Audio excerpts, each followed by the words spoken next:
Olá pessoal, tudo bem com vocês? Minhas saudações e cumprimentos a todos e a todas que estão acompanhando aqui o nosso canal de Direito Tributário. Mais uma vez aqui o professor Lucas.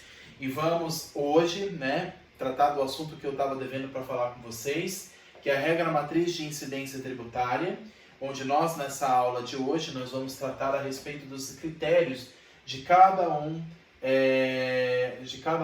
deles, dos critérios que compõem a regra matriz dos impostos, do imposto de renda da pessoa física e do imposto de renda da pessoa jurídica. Na aula anterior, como eu havia dito, a gente tratou a respeito dos aspectos gerais do imposto de renda, seja da pessoa física e seja da pessoa jurídica. Embora eu vou tratar mais do imposto de renda da pessoa jurídica nessa aula. Na aula anterior eu dei mais exemplos voltados à pessoa física, o IRPF, Mas nessa aula de hoje nós vamos tratar a respeito dos dois e nós vamos entender como é que se dá a regra matriz de incidência tributária para esses dois tipos de impostos, Imposto de renda da pessoa física e imposto de renda da pessoa jurídica. Como é que se dá a organização deles, tá? Mas antes, pessoal, para quem não me conhece, meu nome é Lucas, sou professor aqui do curso de Direito Tributário. E recomendo que vocês acessem o meu site, sempre reforço isso em todas as aulas, proflucasdireitotributário.com.br. Lá tem todas as informações a respeito pessoais minhas, da minha experiência profissional, como também tem os meus demais contatos pessoais, as minhas redes sociais lá. Vocês vão ter acesso ao meu Instagram, WhatsApp, e-mail e também aos vídeos aqui do canal do YouTube, o link para acessar o nosso canal aqui do YouTube. Então, para quem perdeu a aula, por favor, não deixe de acessar lá o meu site pessoal. Lá tem o link de acesso aqui para o nosso canal. Mas se ficaram alguma dúvida com relação às aulas que vocês estão acompanhando, se ficou alguma dúvida específica ou se ficaram outras dúvidas de aulas anteriores, por favor, me passem por e-mail ou me passem aqui mesmo nos comentários do vídeo e aí a gente vai comentando, conversando. E eu quero também conhecer vocês para a gente estabelecer esse contato que eu considero muito importante, pessoal, contato do professor com os alunos. Então, pessoal, vamos lá tratar a respeito da regra matriz de incidência tributária. Sempre vou passar esse quadro aqui com vocês, pessoal, para ficar claro esses critérios, para a gente não esquecer quais são os critérios que compõem toda e qualquer regra matriz de incidência de um tributo. Nós temos o critério material, critério espacial, critério temporal, critério pessoal e critério quantitativo. São 5 critérios que nós vamos analisar agora. Quando a gente fala, pessoal, de imposto de renda, qual que é o critério material? Qual que é o fato gerador do imposto de renda? A aquisição de renda e ou proventos de qualquer natureza estipulados em lei. Então é a lei que vai estabelecer quais são as rendas, quais são qual que na verdade é o conceito de renda, qual que é o conceito de lucro, qual que é o conceito de provento de qualquer natureza. Lembra que o princípio da legalidade reforça isso, que diz o seguinte: é a lei que vai estabelecer qual que é a regra matriz de incidência. Então é a lei que vai estabelecer qual que é o fato gerador de cada um desses tributos. Ela vai dizer o que é renda, o que se entende por renda, como também os proventos de qualquer natureza, O que é um acréscimo patrimonial? O que se entende esse provento? Será que pode ser um honorário, uma gorjeta, uma mesada, um acréscimo do patrimônio imobiliário, ações na Bolsa de Valores? O que é esse acréscimo ao meu patrimônio pessoal? O que é esse lucro, esse a mais, esse plus, esse acréscimo percebido? É isso que vai ser estabelecido em lei, que é lá que vai estar presente o critério material, tanto do imposto de renda da pessoa física, que lembrando que a apuração é diferente, do que encontra-se no imposto de renda da pessoa jurídica, Então nós temos dois tipos de impostos: o imposto de renda da pessoa física, que nós vimos que tem uma alíquota progressiva com base no salário que a pessoa ganha ao longo do ano, Então quanto maior a base de cálculo, maior será a alíquota. Então a gente viu aquele princípio da progressividade, Quanto maior é o meu lucro percebido ao longo do ano, maior será a alíquota que vai incidir nesta base de cálculo. Como também nós temos, como nós vamos ver hoje, no caso do imposto de renda da pessoa jurídica, cada pessoa jurídica tem um lucro diferente. Então, tem as empresas que são pequenas, as microempresas ou microempreendedor individual, que tem um tipo de lucro, que tem uma apuração diferente do que são, por exemplo, empresas maiores. Então, cada uma delas opta por uma apuração diferente para fazer a declaração trimestral do imposto de renda da pessoa jurídica, que nós vamos ver isso lá na frente. É importante que a gente saiba o que é renda, o que é lucro, o que é receita, o que é o valor onde vai se tributar esse imposto. Quem vai estabelecer é a lei. O critério material está presente no texto legislativo. O critério espacial nós já analisamos também, que é a renda oferida no Brasil ou que saia do Brasil para funcionários no exterior. Olha só que interessante.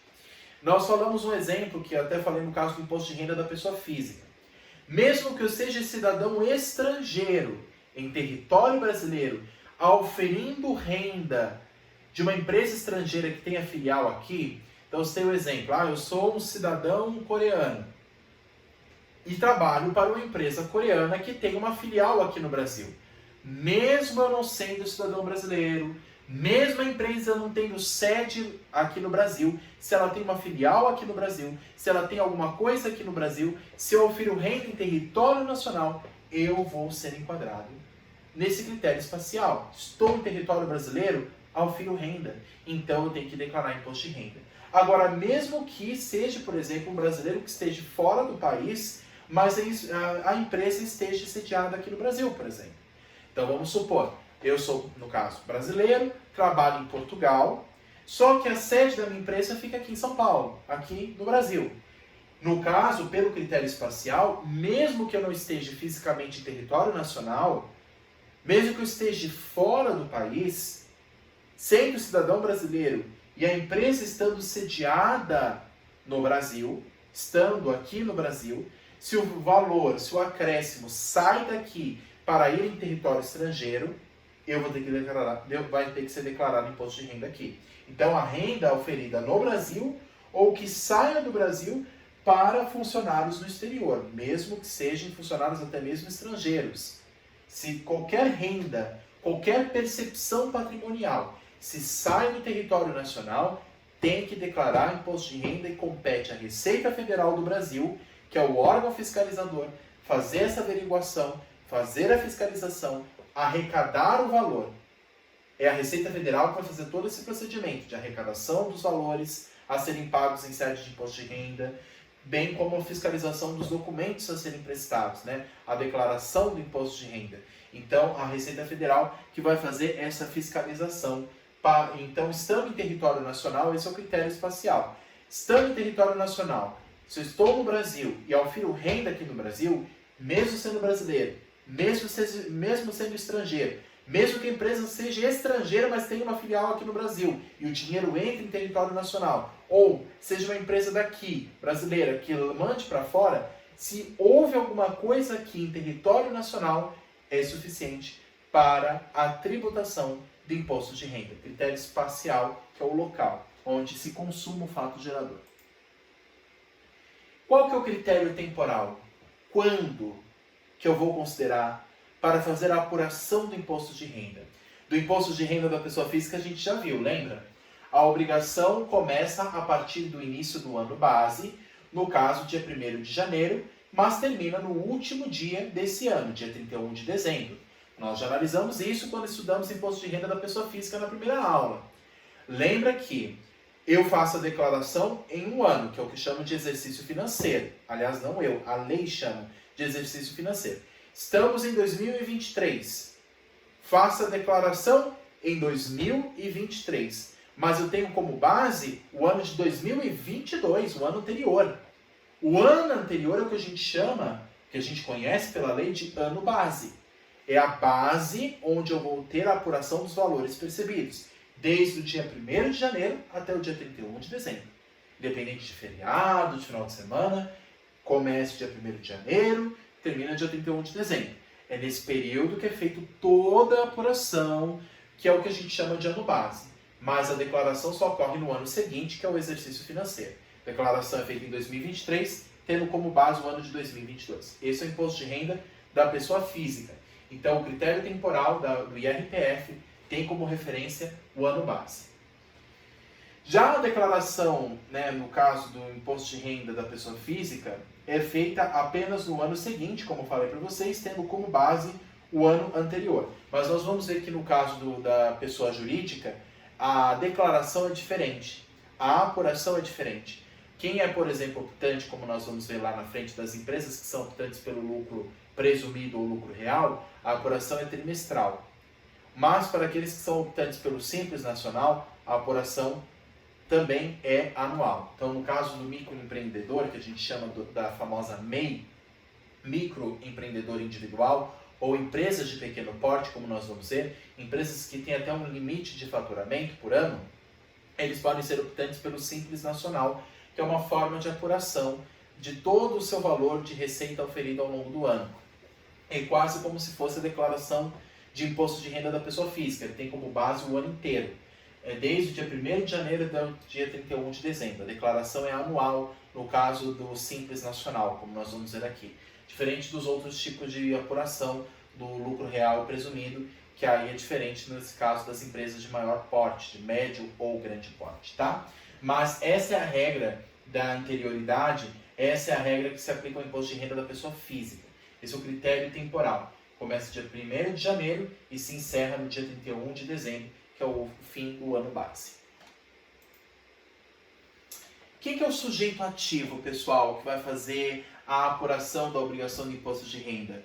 A Receita Federal do Brasil, que é órgão do governo federal, que é um órgão da União, é ela que vai exercer essa capacidade tributária ativa de fazer a fiscalização, de fazer a arrecadação do valor devido, como também de fazer a apuração dos documentos declarados. Lembra que o imposto de renda é sujeito ao lançamento por homologação. Lembra o que era lançamento por homologação? O contribuinte faz a declaração antes, presta as informações devidas, vai no site da Receita Federal, deixa todos os esclarecimentos lá, quanto que ele teve de receita, quanto que ele teve de despesa, quais são os seus dependentes, por exemplo, no caso da pessoa física.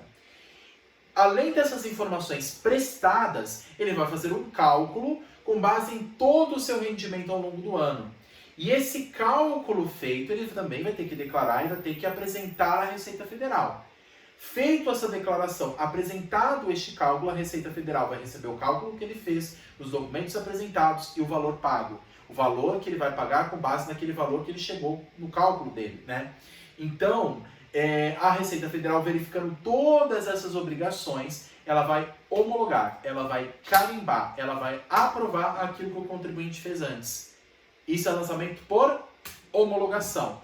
Cuidado, não é lançamento por declaração. Mesmo tendo o nome declaração do imposto de renda, o lançamento do imposto de renda é de lançamento por homologação.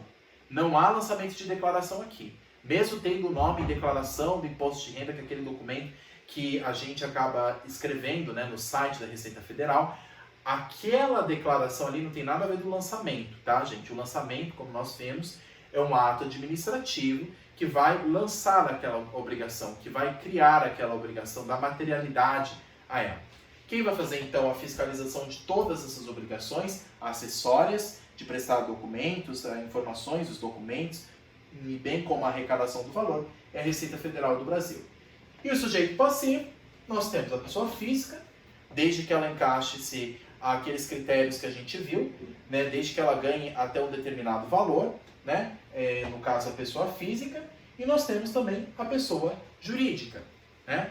Então, qualquer pessoa, seja física ou jurídica, que ofere renda ou tem algum acréscimo patrimonial em território brasileiro, ela vai ter que declarar. Ela vai ser sujeito passivo dessa obrigação. Agora, cuidado. Uma coisa que é importante a gente tomar muito cuidado, e muitas vezes até eu como professor, às vezes a gente acaba se confundindo. A gente tem aquela faixa de isenção que a gente viu na aula passada. Aqueles que oferem aproximadamente R$ 1.903 ao longo dos meses do ano, no caso, a média mensal de lucro, eles são considerados isentos. A primeira faixa do imposto de renda da pessoa física são as pessoas consideradas isentas. Elas não são obrigadas a pagar o tributo. Mas cuidado, não é porque não é obrigado a pagar o tributo, Não é porque está isento de pagar o imposto de renda que esteja isento de declarar o imposto. Deve declarar todas as informações, mesmo que seja uma pessoa considerada isenta. Ela é isenta de pagar o imposto, mas não é isenta de declarar as informações. Lembra que são duas obrigações tributárias aqui. A obrigação tributária principal é de pagar. A acessória é a prestação de informações, de documentos, de informações pessoais dos seus patrimônios, do seu rendimento, de pessoais suas para o fisco, para a Receita Federal. Então, mesmo que a pessoa física, ou até mesmo jurídica, seja considerada isenta de pagar o imposto de renda, isso não é isenta de fazer a declaração. Então, ela é sujeito passivo da obrigação da mesma forma. Mesmo que ela não precise pagar, ela tem que prestar as informações à Receita Federal. Então, ela se encaixa aqui na hipótese de sujeito passivo. Qualquer pessoa que ofere renda ou qualquer acréscimo patrimonial em território brasileiro, ela se encaixa nessa hipótese aqui de contribuinte do imposto de renda. Vamos continuar. Pessoal, qual que é a base de cálculo e qual que é a alíquota? Nós vimos isso, inclusive, quando estudamos a tabela do imposto de renda da pessoa física. Para a pessoa física, é o valor total dos rendimentos do ano. Claro que eles consideram um rendimento mensal aproximado, como a gente viu ali na tabela.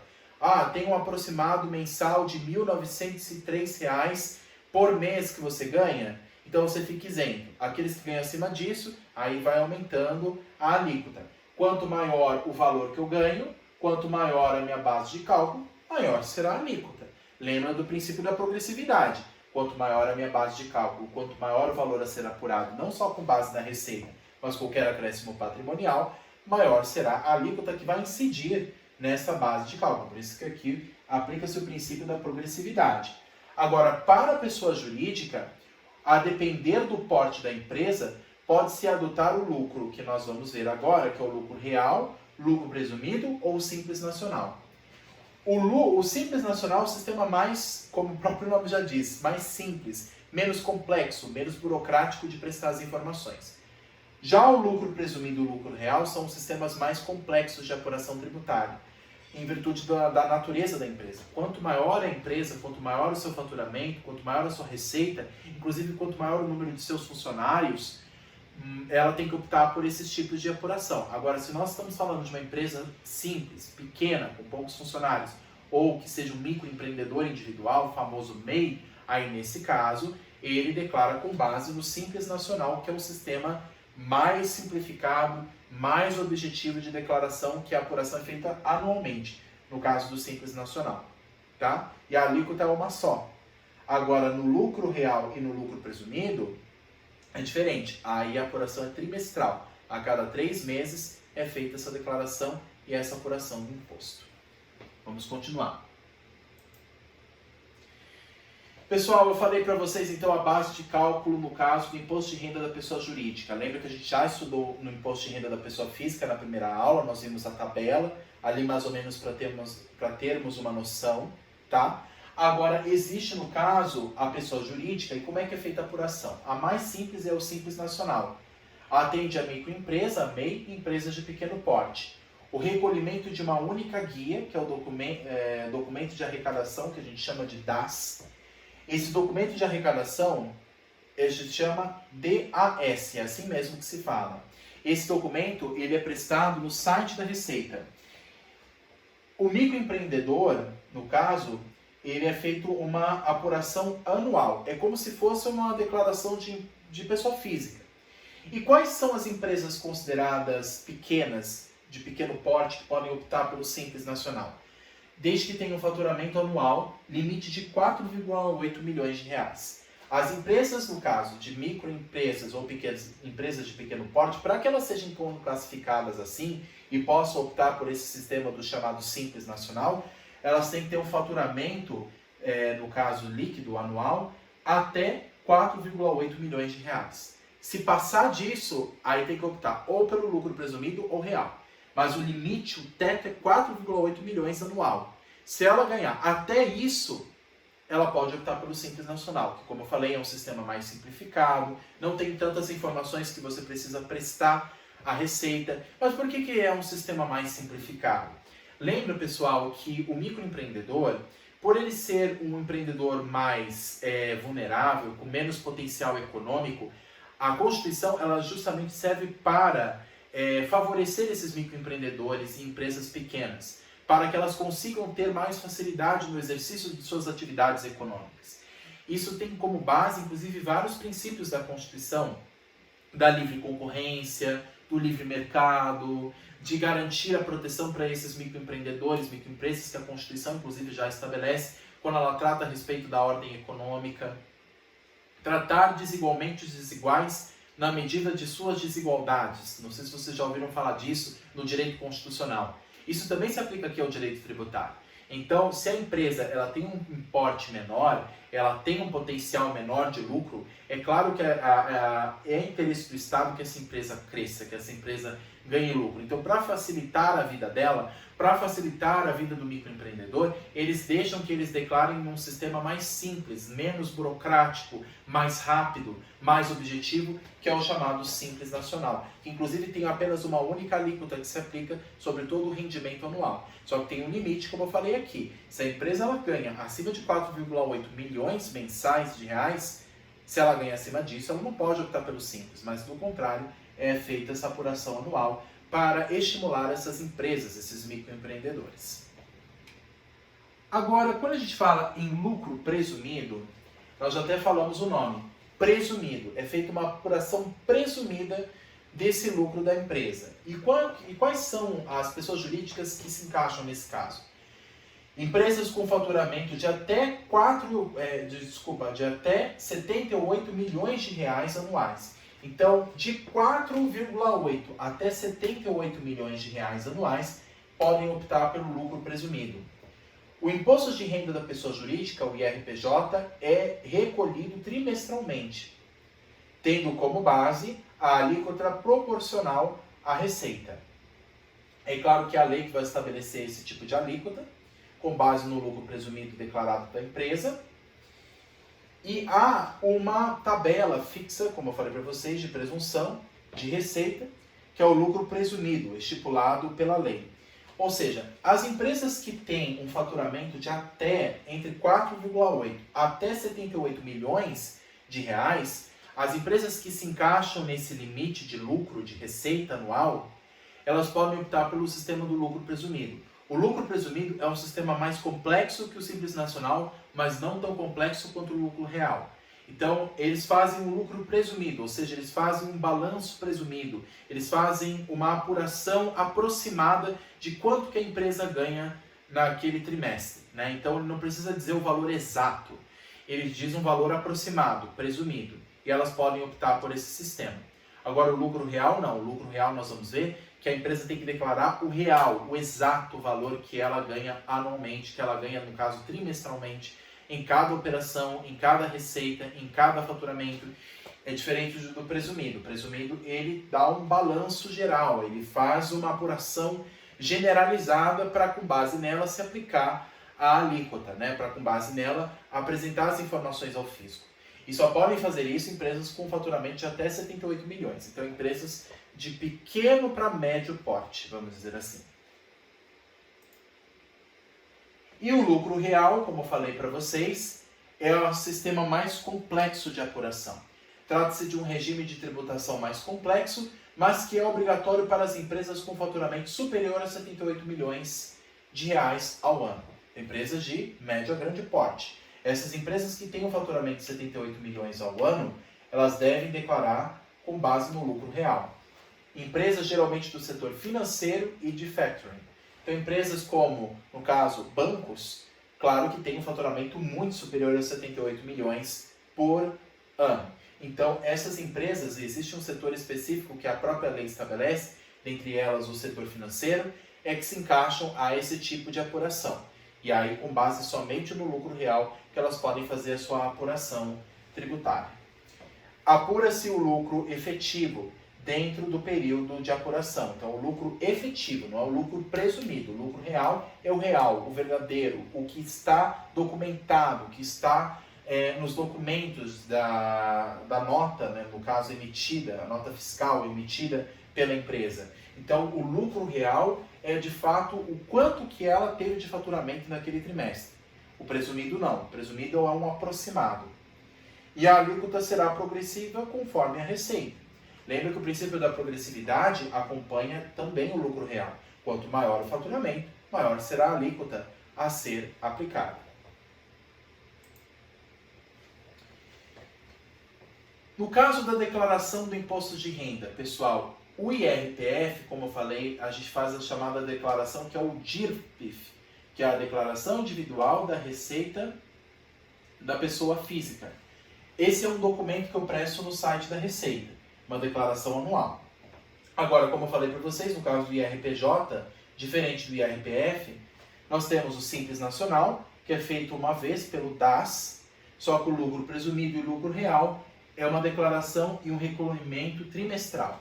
Então, lembrando que essa é a diferença básica entre eles, tá? E existe uma separação para a pessoa jurídica. Pessoa física tem uma única tabela. Quanto maior o meu salário, quanto maior o valor a ser apurado, maior será a alíquota, progressividade.